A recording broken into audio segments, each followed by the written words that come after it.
Another classic TV show turned into a film? Let's talk about that. Dad's Army is the next feature-length film based on a TV show called Dad's Army, which I'm sure you're all familiar with, which was aired in the 70s and 80s on BBC, if I believe. Of course, I wasn't born in that time, so I don't exactly know when it was aired, but it was absolutely massive for Britain and for the audience. Everyone absolutely loved the TV show. And roughly 40 years after the final episode was aired, in the 70s, I think, comes a spin-off with the original cast and lineup from the TV series. The film is directed by Oliver Parker and written by David Croft, who wrote the original series for Dad's Army, and he sadly died in 2011, I think. So yeah, the film stars Toby Jones as Captain Mainwaring, who of course is the main character in the movie and in the TV show.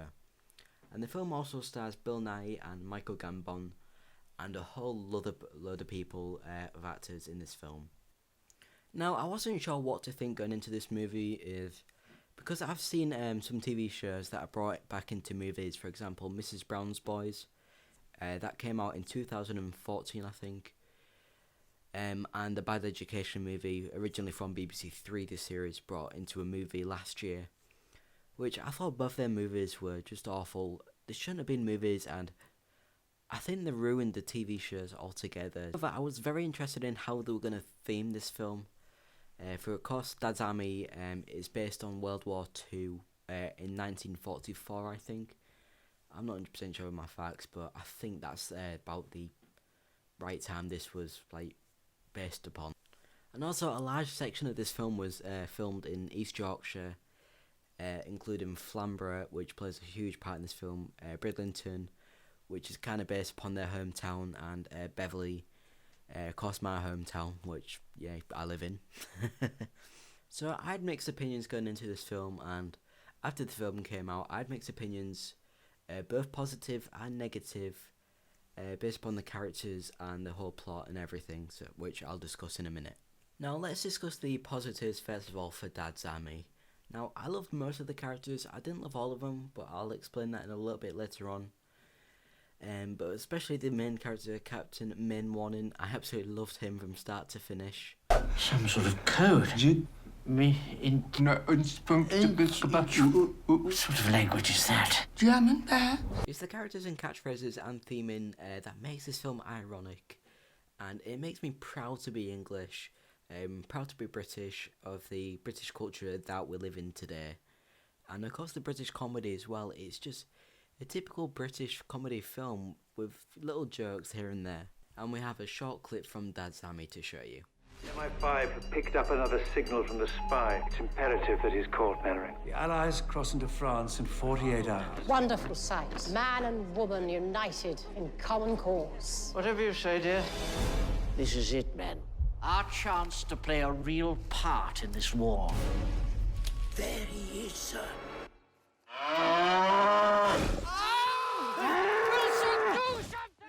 I also love the landscape and camera angles, or in other words, mise-en-scene, which is a media term. Of course, we do level 3 media, so I just thought I'd throw it in there. Nearly every shot was captured beautifully and represented, of course, the World War II theme, and of course the costumes, and of course the locations in the background. For example, Bridlington. You got loads of British flags, British Union flags, which is just them little things that makes this film even more British and just more entertaining to watch. Of course, if you're coming from Britain or England. The only downside to this film, regarding camera angles and just techniques like that, is the lighting. This film had a couple of problems during night time, because I wanted to record 2 people. Of course, I'm not going to spoil anything. Just walking down, having like a conversation, and I thought the lighting on that little few scenes, if you've seen the film already, you'll know what I'm talking about. But I thought the lighting could have been a little bit better, so you could see the faces a little bit more. But regarding that, nearly all camera angles and shots were just beautifully recorded. Now let's talk about the negatives for Dad's Army. I must admit that the film is a very lengthy 1 hour and 42 minutes long. And it's quite poorly written as well. I don't think the script did it the best that they could have done. For the first 30 minutes of this film, barely anything happened at all. Like, the only thing that happened was they introduced the characters and the scene just what the characters were going through in World War II, and that was pretty much it. And then about an hour mark, the storyline finally progressed. You finally understood what was going on. Another point is some actors in this film, for example, Bill Nighy and Michael Gambon.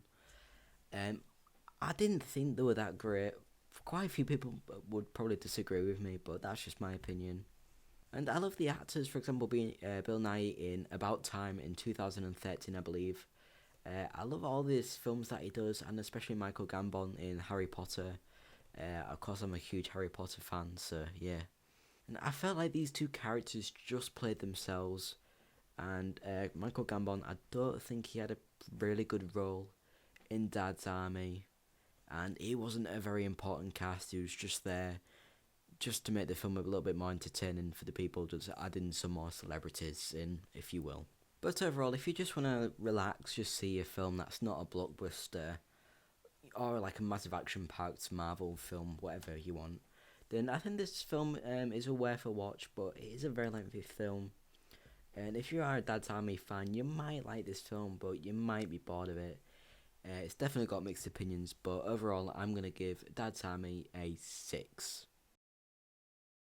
That was my short review on Dad's Army. Sorry my voice isn't great that minute.